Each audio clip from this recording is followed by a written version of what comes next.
What if the future of speed made no sound? This is the Rimac Nevera, an all-electric hypercar from Croatia that shocked the automotive world.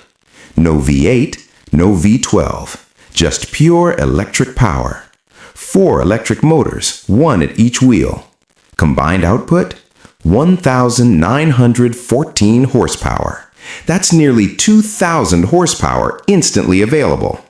0 to 60 miles per hour in just 1.85 seconds. Faster than most race cars. And it doesn't stop there.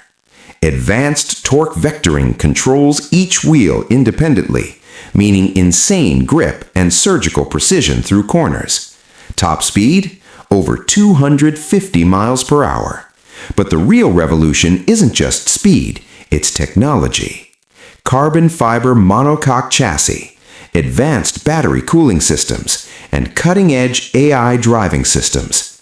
Only 150 will ever be built. Price? Around $2 million. The Nevera isn't just quick, it rewrites what electric cars can be. The question is this the end of gasoline hypercars?